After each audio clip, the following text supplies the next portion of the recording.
Welcome everyone to our webinar on how to use your KPIs to drive your net profit. We're really excited to have so many of you join us today. Before we get started, there's just a few things I want to address. If you have any questions during today's webinar, feel free to submit those in the Q&A below. We'll try to get to as many questions as we can, and we'll go through these questions as we go through the presentation. One other thing too, if there's any point you missed in this presentation, you'd like to watch it over again, later today we will be sending out the recording of the webinar. And last but not least, I'd like to introduce you to our presenter today, Kevin Kehoe, who is the co-founder of Aspire Software. Kevin, take it away. Thank you, Eric, and thanks for putting it together and having so many people show up again. How to use your KPIs or use KPIs to drive net profit. We started on this, if you joined us last time, and I wanted to take it another step, right, to drill it down to some very usable and practical things that you could use as we start out the new year, right? And it's a good time to do that. January, December, always a great time to think about, plan, both strategically and tactically. So I want to talk about both of those things today. And of course, I like using KPIs, right? And I'm going to talk about today two types of KPIs. Last time, big, little, right? And last time we talked about the big KPIs. Now, the big KPIs are strategic in nature, right? They are designed to give you a sense of how productive you are with three very specific things. And I wrote about these in Landscape Management Magazine, but I'm focusing on the two today I did last time, right? Which is I make an investment in labor, right? I rate to people and I need to get realized back, right? I need to see what the difference is. What does $1 of wage rate cost translate to in real rate earned revenue cost, right? That's called labor KPI. Overhead, very similar.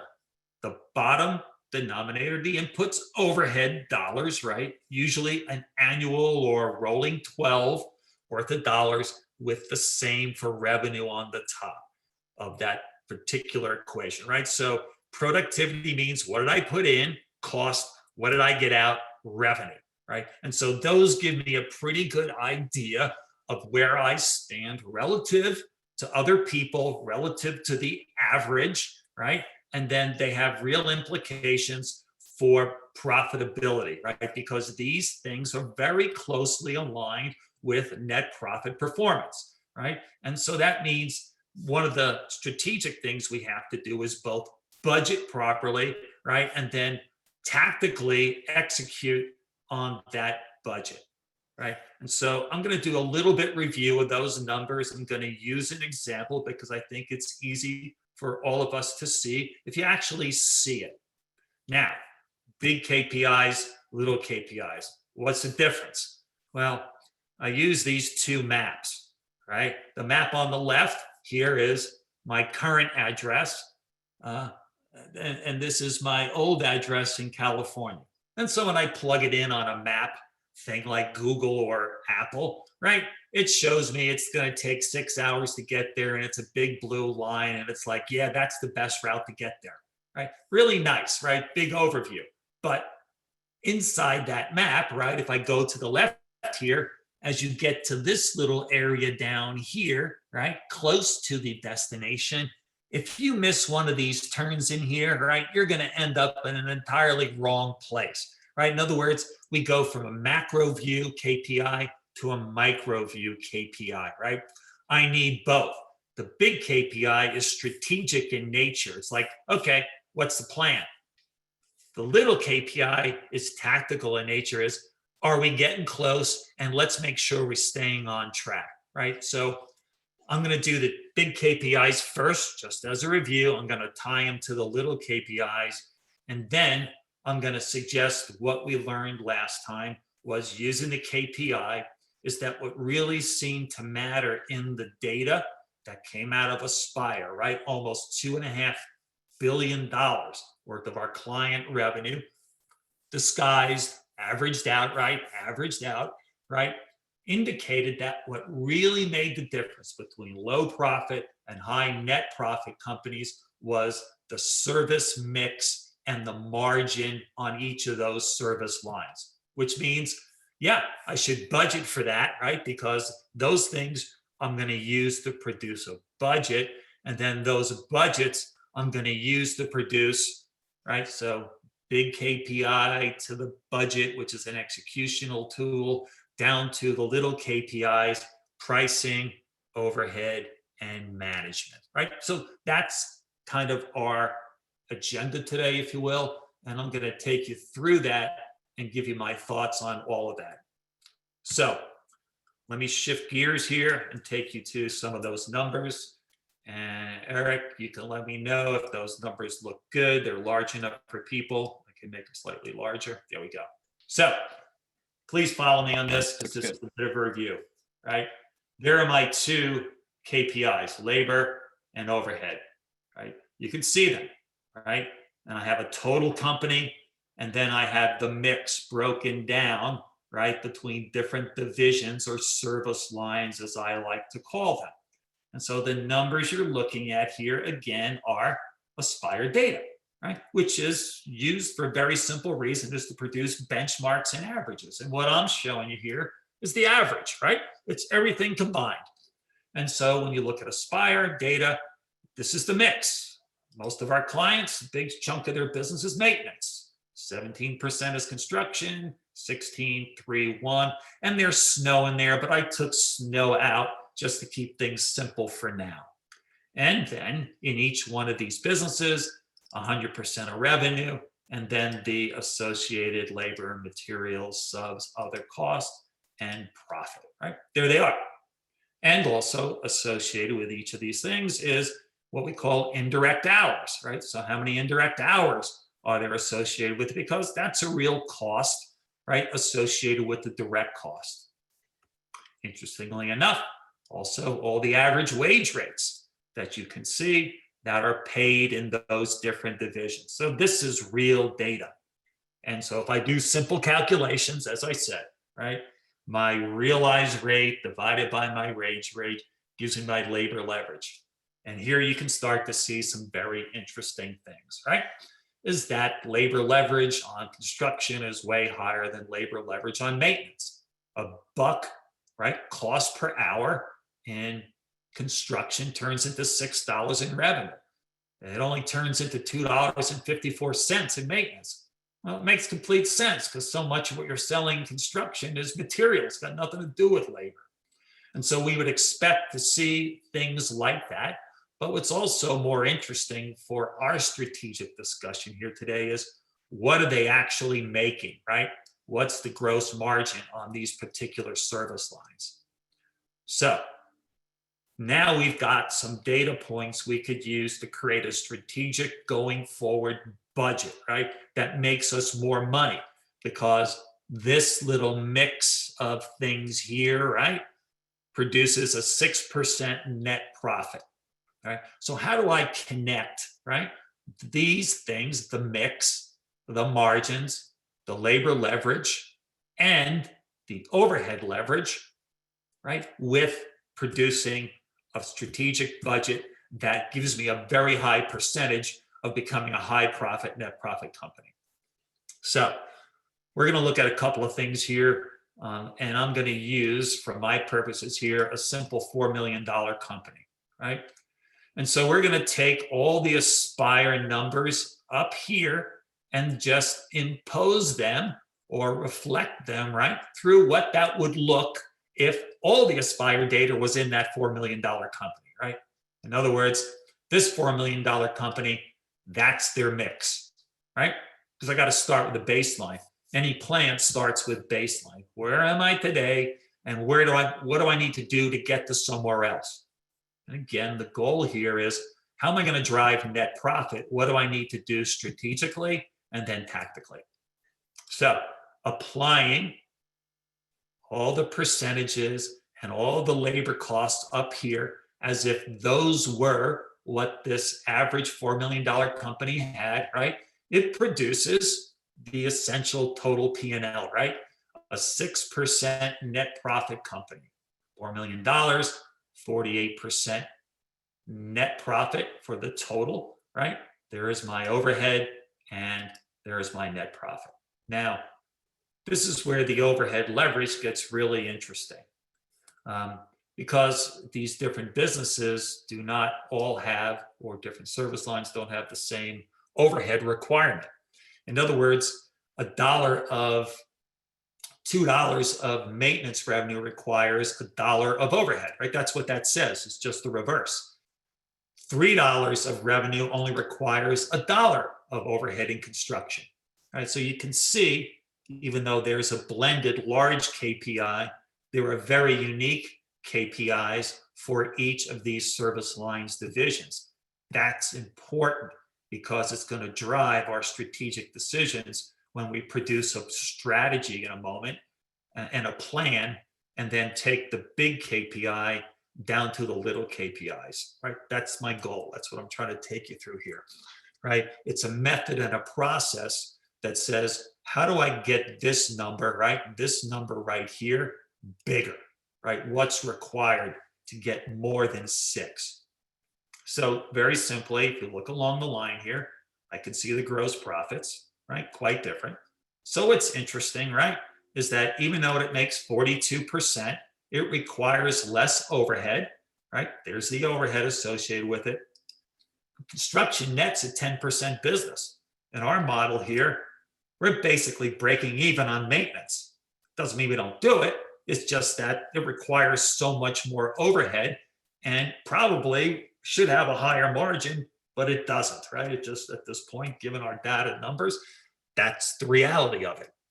And you can see again that the other businesses have all their overhead leveraged numbers, right? Which gives us a total overhead, right? 228 goes to here, $1 million here, etc., etc. Total overhead of this, gross profit minus overhead equals net 6%. We're not happy, right? 6% is the middle of the pack. It's average. In fact, from a return on investment point of view, it's insufficient, right? It's simply insufficient to sustain long-term growth and, most importantly, long-term returns to the owner. So this is our starting point. You've seen the labor and overhead leverages, right? And now we're going to use those regardless of what the best in class are, right? You know, because the best in class or benchmark tells us, nah, it's nice, they're better than I am. However, I still am what I am. So how do I go from where I am here, right? This is this year, to next year. So let's switch gears. Eric, before I switch gears, any questions? Yes, we have 2 questions. One is, what do you think is the best practice for drive time, and how do you track it as an indirect time, or do you assign it to a jobs? I track it as indirect time and charge it to jobs. Okay, sounds good. Next question is, will this be available to view again? Oh, yeah. This will, yeah. We are going to provide this webinar recording to everybody that's registered. So you can look for that later today in your email. Thanks. You're welcome. Thanks, Eric. So I hope everybody's with us. I just defined again what the KPIs are, that they're big ones, right? That they are broad picture. Where am I at, and how do I then use those to go build a strategy that down on the ground is the right way to produce a profit? So I know where I started, and I gave you my example, right? It's right here. There's my existing company, $4 million, 6%. So strategy really is a function of 5 things in my mind's eye. Here they are. How much am I going to grow? How am I going to price my different service lines? How much is my labor cost going to increase? What overhead am I willing to spend and bear? And then am I going to strategically shift my mix or keep my mix the way it is, right? To me, those are 5 fundamental, primary strategic assumptions and questions I should be willing to answer and know the answer to those and then put them into math, right? When I was a consultant years ago, I think a lot of my clients will tell you one of the first things I always said before we made decisions is, listen, before we think we know what to do, let's go do the math. So let's go do the math. So if mix matters, then the way I'm going to do the math is I'm going to look at a sales increase or decrease for each one of these divisions, right? So essentially that says if I'm growing something 0 and growing something 10 or 20, relatively the mix is going to shift, right? Because I'm doing less of something in relation to something else. So my sales growth, first assumptions are 0, 10, 20, 30, 30, right? For these different divisions. I hope you can see this. That produces for me a sales goal plan, right? It's my first pass. It says if I did that, given where I was last year, I'm looking at 11% sales growth strategy. Second assumption, right? Labor, right? I'm looking at my current cost per hour of labor right here. And when I do my assessment, I'm giving raises or doing something, recruiting, and I'm assuming my labor cost is going to go up across the board 3%. It's an important assumption because it becomes part of the payroll and the pricing plan. Now, to your point, Eric and others, indirect burdens, right? So this includes, as we saw up here, drive time, warranty, shop time, training time, right? All those other things. And each division had different indirect requirements. Now, the way I use that is to take that with my labor hour cost, right? So my raises are going up, right? $22 versus, right, $21.69, right? That's what it used to be. And I'm going to burden it for that indirect time. And in fact, right, I'm going to probably charge it to all the jobs as I mentioned. So now my burden labor rate is that. This is important because now that drives us into a price discussion. What do we need to charge given where we're at today? In other words, very simply, are my prices going to go up, go down, remain the same, right? That's the simplest question from a strategic point of view. So I'm going to show you my overhead calculations, right, based on this. But what's really critical, I think, in a strategic construction of a budget is this number here had better be bigger than that number there. In other words, the rate at which I'm growing my revenue had better be greater than the rate at which I'm growing my overhead.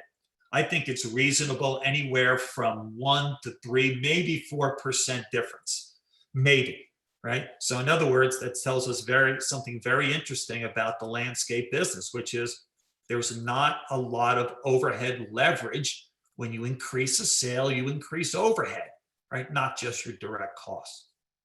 So I'm looking at about a 9%. I'm going to show you, I'm going to get there 2 ways, right, to create my budget. So I got to take that 9% increase, which gives me about that number, 1.8 million. I have to recover the overhead to create a price.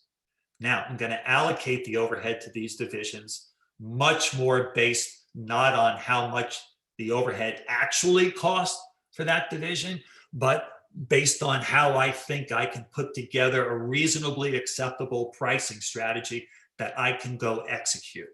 So I hope everyone followed that. The way I allocate overhead when I do a budget is, yes, financially, what does it take to do that? Because that gives me an idea of when I really do that, how much overhead it's really going to cost. But from a pricing point of view, I may not charge as much overhead to divisions where the price is super sensitive, i.e. maintenance and big construction. So 100% overhead, there it is, and I've allocated it this way. Why did you do that, Kevin? Well, I did it because line 91 is the line I'm really interested in, is given where I'm pricing things now, right, with my current labor cost increases and my overhead increase and allocation methodology, right, is what should be my pricing strategy going forward, right? Because I've answered the sales growth, that. I've answered the overhead, that. Now I have to answer, and I've answered the labor cost, that, right? And with my sales increase or decrease, you're going to see I've answered the mix question. So now I'm coming down to what should be my pricing. And when I run the math on my labor cost increase plus the allocation, right, plus the margins I want to charge, I can see very simply that I would have to execute this strategy.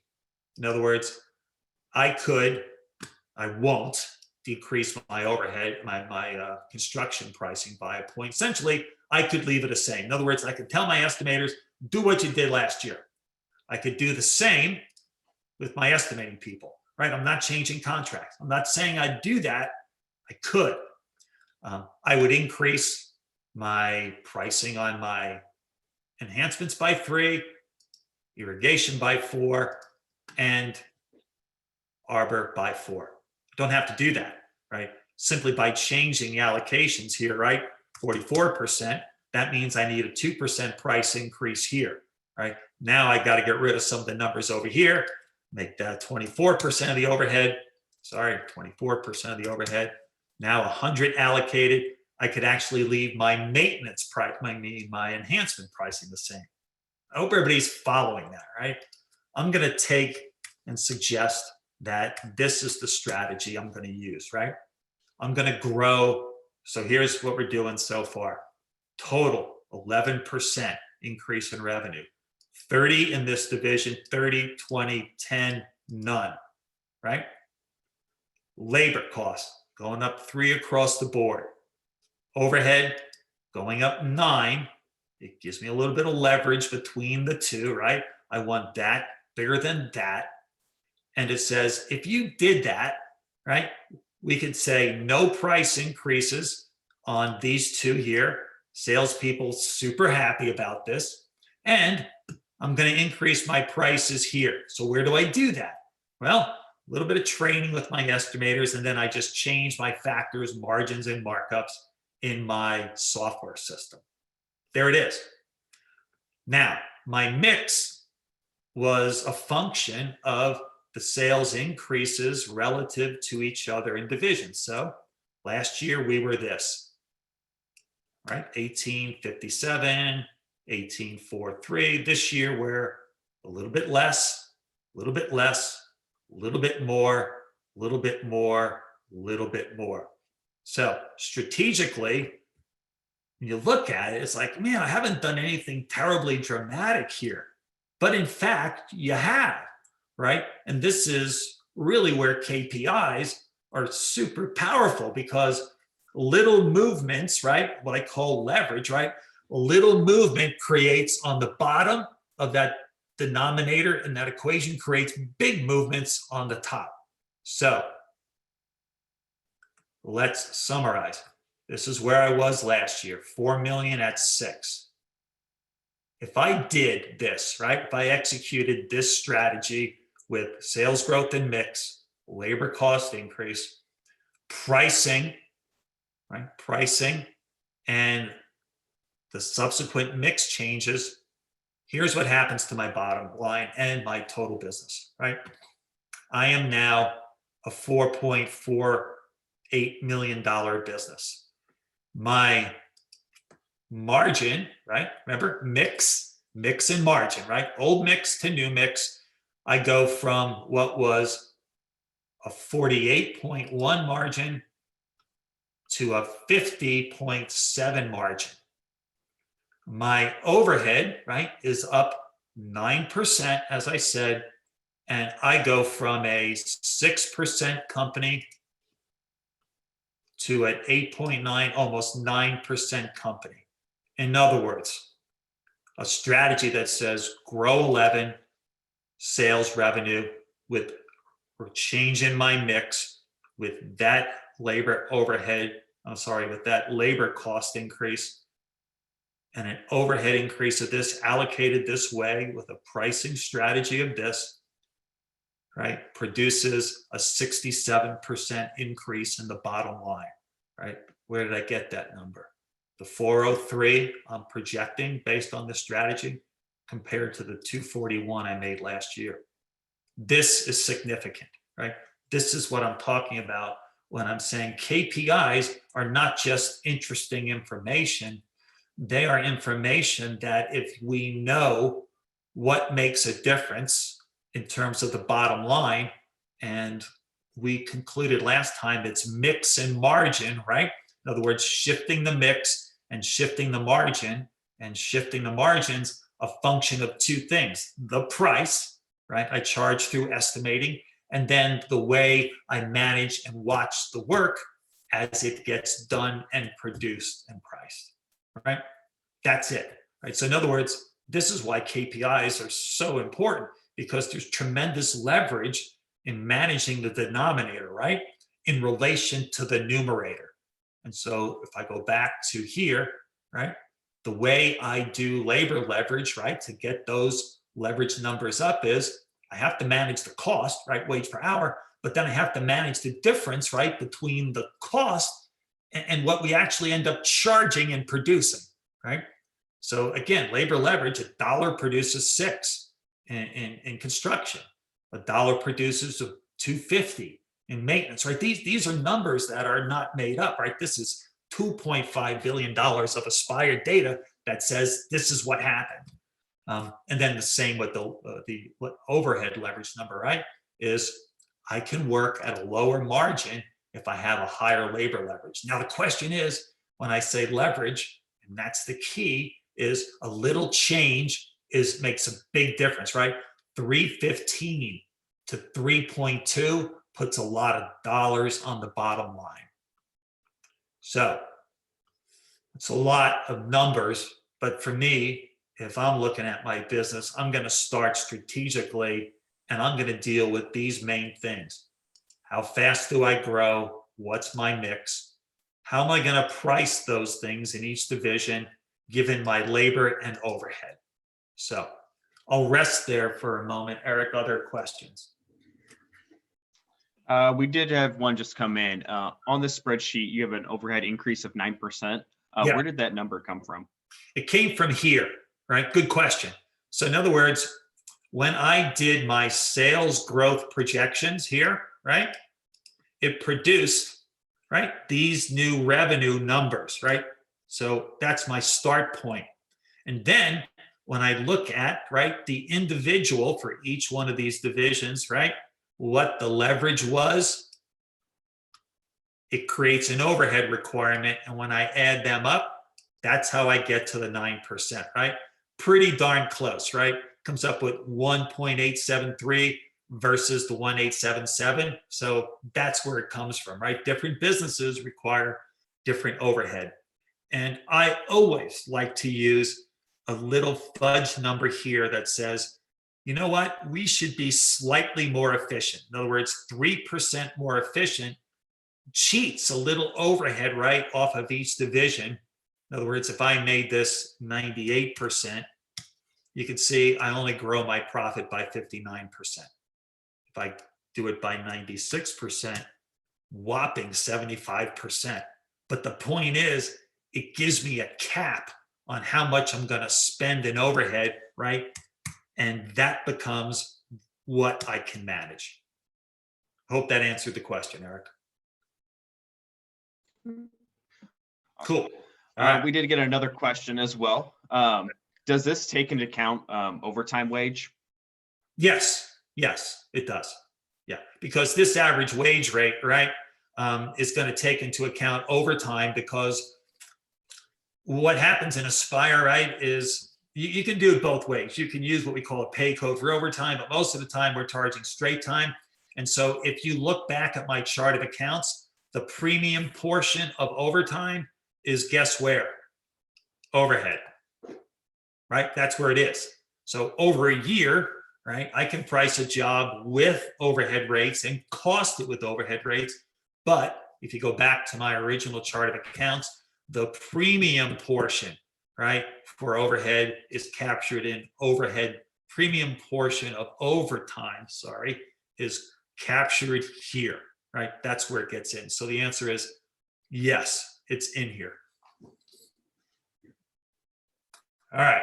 So anything else, Eric? We did have one more come in that was asking about the labor cost per hour. But I see it looks like it's on line 70 that you provided it. Yes. Let me go back there Okay. quickly. So everyone can get this sheet, of course, also. So line 70, yeah, labor cost per hour. Right. This line 70 is the old labor cost, right? It Mhm. hour for construction. If I raise that by 3%, there it is now. This number unique to you, right? That number, the 21 bucks an hour, right? Right here, that came out of Aspire, right? If you look at 0.5 billion of Aspire clients and those who did construction, $21.69, right? That's what was in the system. So your day be 20 bucks an hour. I don't know, but whatever it is, where you are, right? When you build this for you, right? You need to have this for you, right? This is your understanding of your business. And then from there, right, you apply what I just ran through, which is, okay, what's my strategy going to be? What's the impact on the net bottom line, right? People do this all the time, right? Because it gives you the map, right, to get to where you want to go. And then the big KPIs, right? So this becomes a budget, right? This is a budget right here, right? It's the big it's overhead and labor leverage driving the big KPI, which is the budget. And then now we're going to need what I call little KPIs, right? To manage it. So let me go there.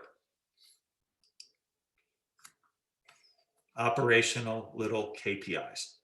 Right. For those who Aspire, you'll know some of this, but really, this is how I would manage a business. Right.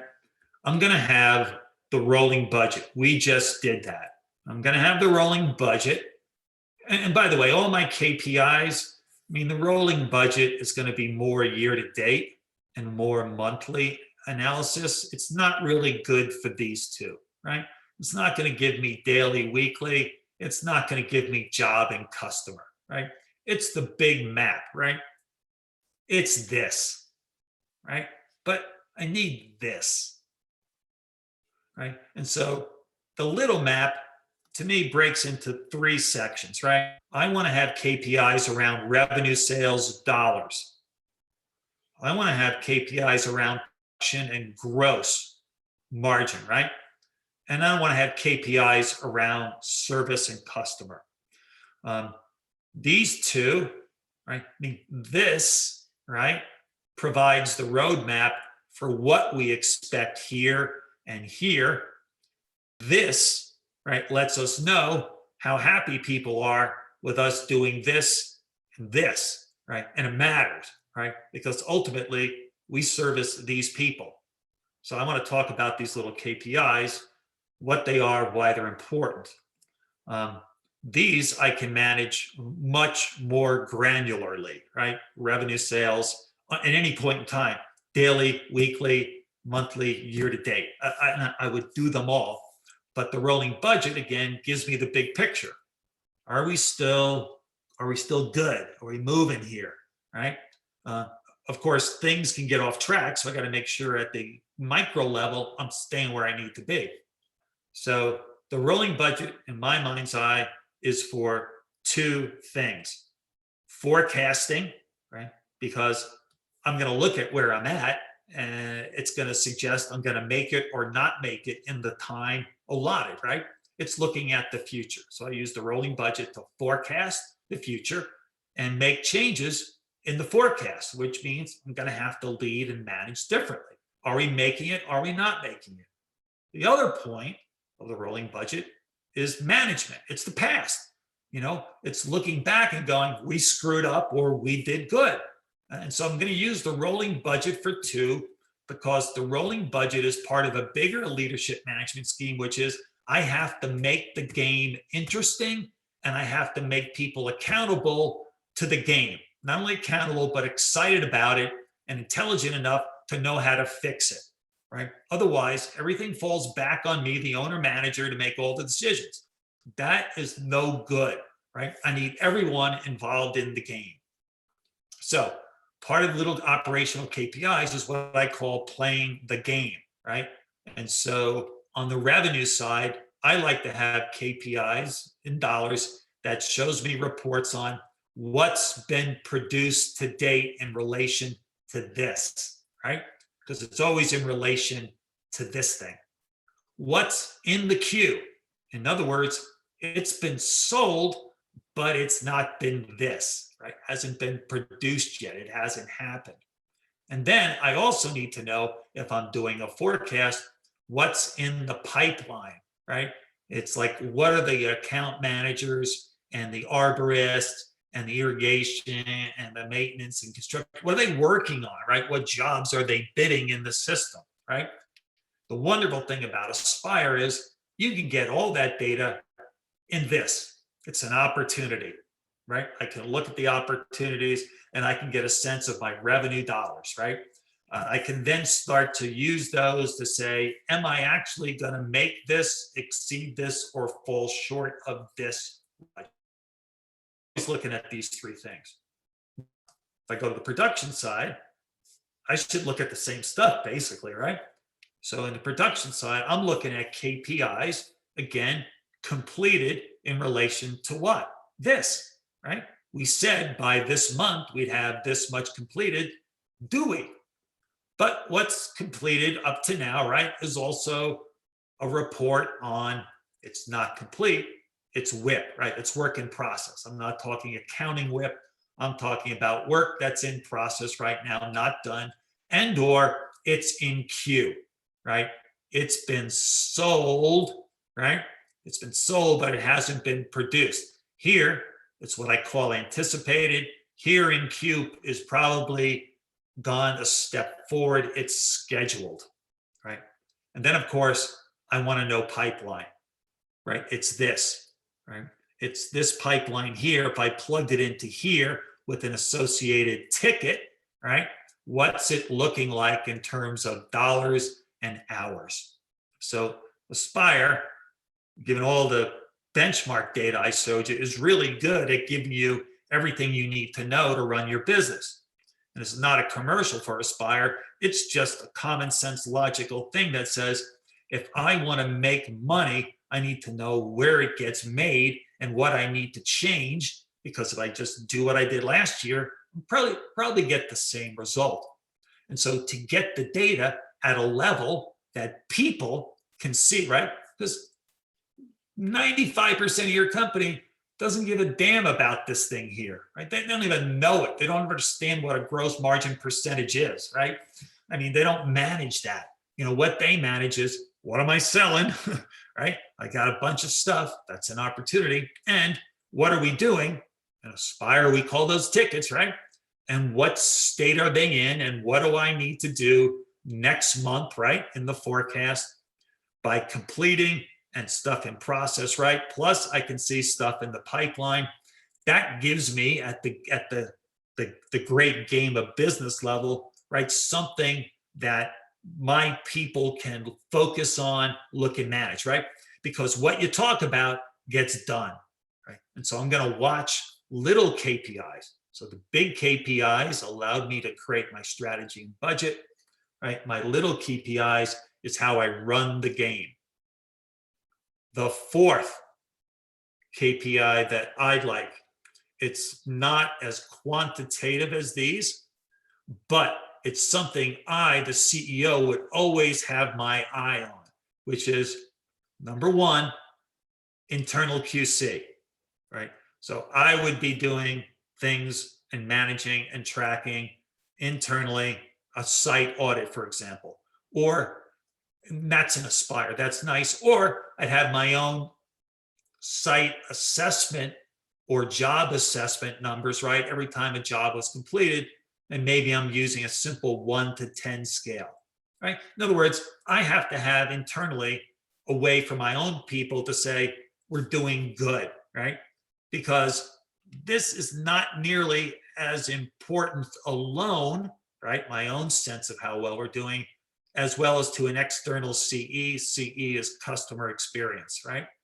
How do the customers think we're doing? And so both of these are what I call more qualitative, but as a CEO, I'm managing this and I'm managing this, because this, right? If these two are really different, we got a problem. We think we're good, they don't think we are. And vice versa happens, right? We don't think we're good, they think we're wonderful. Okay. To me, that scenario says maybe we're spending and pissing away too much time, hours, and energy, right? To make it perfect the way we think it should be. And our customers bloody well happy with it as it is right now, right? Either way, the delta between these two as a CEO tells me, right? Tells me, are we really on target? And if I'm doing anything as a CEO, I'm listening to my customers, and then I'm trying to translate that information to here and here to change the game. So very fundamentally, if I get a nice letter or a survey back from my clients and customers, just like I'm posting these sales and production reports on the wall, I'm tacking those up too, right? Because ultimately the game, right, from a business point of view is beat the budget, right? And from a daily day in out point of view, everyone is like, do your job and win, right? And these are my metrics, right? Because we're winning in relation to the team, to the big game here, right? And then the fans, right? The fans are the ones who tell us, yeah, we really like what's going on. So for me, I try and keep things simple, right? I take the big KPIs, which tell me where I am in total, right? I can compare them to others, but more importantly, tactically, I got to turn it into a budget, a rolling budget, and then turn those KPIs into KPIs like this. And you could see, right? I mean, you could take tickets in dollars and hours down to jobs and customers. I mean, you could slice the data any way you like. I mean, that's the genius of having a great software system, is it allow you to manage and create accountabilities at the level where the action happens, right? Questions, Eric? We got a question about how often you should check KPIs. Is it something you do on a monthly basis? Is it a quarterly basis? How often should you check your KPIs? On the rolling budget KPI, year to date, monthly. On the revenue and sales production KPIs, weekly to daily. On the customer KPI, weekly to daily. Doesn't mean I'm doing surveys every day or every week, but for example, I can get a good sense of the external customer experience by going into Aspire and looking at issues, right? Right, I can see that. I can get a pretty good idea of that, right? So to answer the question, monthly, year to date on the big KPIs, daily, weekly on the little KPIs. So now, part of achieving, again, this is the way I look at things. Part of achieving success in getting to the net profit is, one, knowing your numbers, right? Really understanding those numbers and being able to affect them. Number two is building the system, right? And primarily it's a system that has very clear goals and accountability, right? What I'm showing you on the screen right now, right? Very clear, right? That's a system because it creates the outlines of the game. And then the third is, well, what do people like aside from just coming to work every day? It's like, what do we get out of this thing, right? So the system, right, that I just described has a leadership element and a management element, right? The leadership element I just mentioned is really focused on the customer, the forecast, and the future, right? That's a function someone has to do. The management function, right? This is the owner.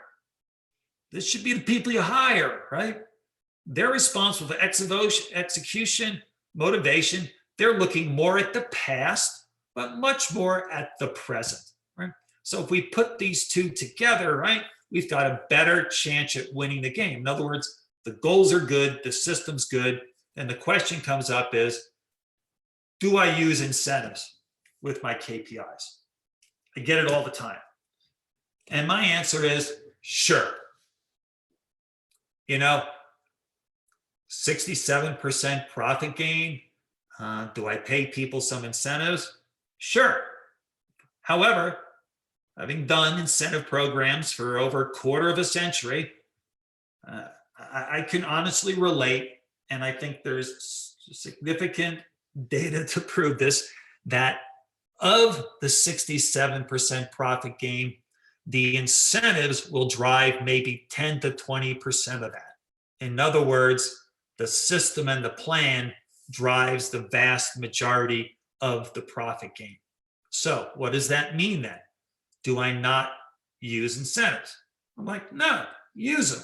I think they're good, but don't expect them to change your world, right? They're going to have some impact on people's motivation, right? I go back here, right? It's going to have some impact, right? If I got a good executional system, I got to combine the executional system with the motivation. And I tell people, sure, use them. But if you're going to use them, follow some very, how do I say, simple principles, right? Number one, right? If you're going to incentivize people, whatever you measure them on, right? It's got to be what I call line of sight, right? Here's line of sight, right? I can control my pipeline. I can control my completed work or WIP. I mean, I can control these things, right? And these are things that I can control. Their line of sight. I can see them. Here's what's not line of sight, right? Net profit.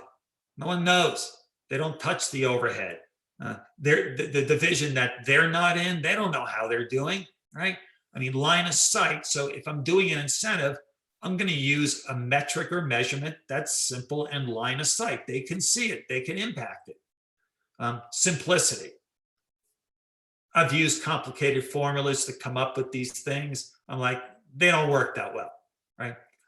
Everyone finds a way to game the system, right? If you have a line of sight that says reduce indirect cost, guess what's going to happen? It's going to get reduced. Well, how do they do it? Well, they figure out how to game it, right? Which says, hey, just charge every hour to the job and don't charge it to drive time or to the yard. I mean, it's a simple kind of example, but it happens everywhere. So it's got to be simple, right?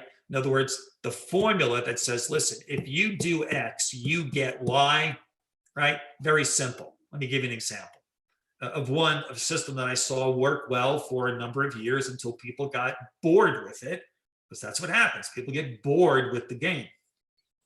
And what we did was, for the jobs on the tickets, we posted the hours allowed, and it said you got 190 for the week billable. And if you did more than that, you got a reward. Now, what's the reward? Hell, it could be money.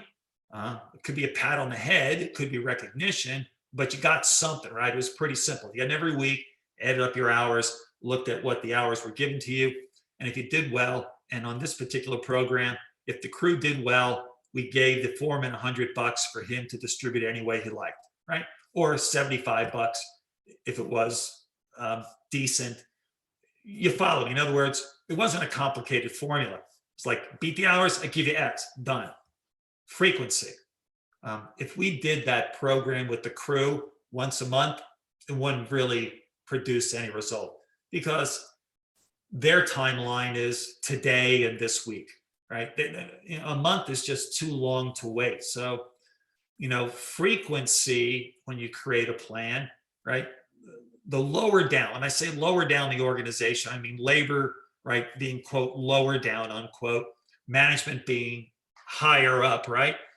Higher up, you can have less frequent, quote, payouts, unquote. Lower down, weekly, right? I mean, if you can make a gain daily, I don't suggest it, then and it worked, you could do that. So in other words, frequency matters. Lower down, more frequent; higher up, less frequent; and then discretionary. I would not tie every single bonus program, whether it's sales commissions, beating total enhancement sales, a margin, an hours program. I wouldn't tie it alone to a formula. In fact, the formula that I had would be simple. The payout would be more frequent, relatively smaller, because it's not so much the size of the reward as it is the fact that you do the reward, right? That matters. And then at the end of the year or end of a month, or pick a period, I would leave some pot of money around based on this gain. And I wouldn't tell anyone what percentage I'm kicking into the pot as the owner that I would pay out, right? I would leave it at my discretion, the owner, to pay out certain amount of things as I saw fit. And I think that's a very reasonable way to go about incentives, because the entire game, right, is going to be a function of,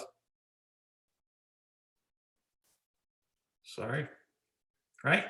What's the big picture map? What's the little picture KPIs we're watching? Here they are, all three of them, right? What's the system we're using internally? Reports, data, etc., right? To both forecast as the owner, manage, execute, and motivate people in the present, right? And then, to me, incentives become a little bit of icing on the cake. They keep the game not just interesting, but exciting, in the sense that, you know what, if I work a little bit harder, a little bit smarter, right, I can potentially make some more money.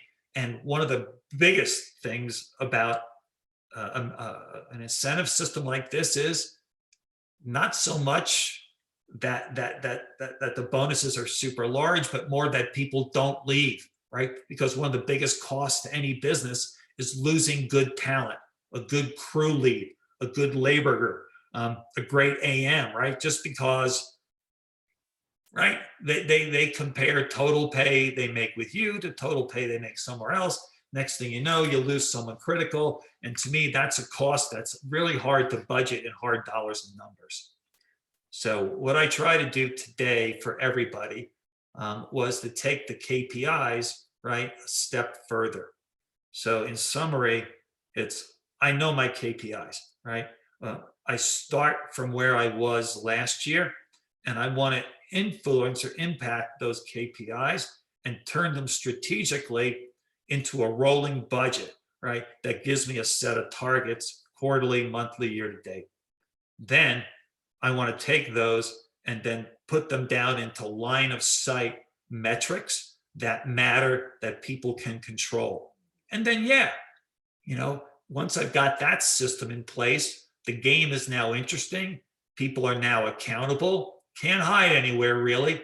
But I've also cut them in to add a little bit of motivation and fun to it with an incentive system, right? To me, that's a great way, right, to start here. Right? How to take your KPIs, right, and then go drive your net profit, right, all the way through the system. Start at the top, right, set out the map. Remember, mix and margin matter to produce the budget to make decisions on overhead pricing and management, right? And then come up with my little system right here, right? Where I know I can go in and get data out of opportunities, sales, tickets, work, customer, marry it all together, right? And then have a real leadership management game, right? That I could then at the end, right? I'll share. So I think it's important. So, Eric, are there questions? Right now, nope, we don't have anything in the queue. Since we're getting towards the end of the presentation, please, everybody, submit any questions you might have in that Q&A, and we'll try to get to as many as we can. I think we have a poll that we're getting ready to send out. Yeah, you have a poll also. If we could do a couple of polls, you know, I do these things in a dungeon, right? I'm not looking in front of people. I'm used to 25 years of being in a room with a couple hundred people talking about this stuff. So I don't get feedback. So I'd like some feedback.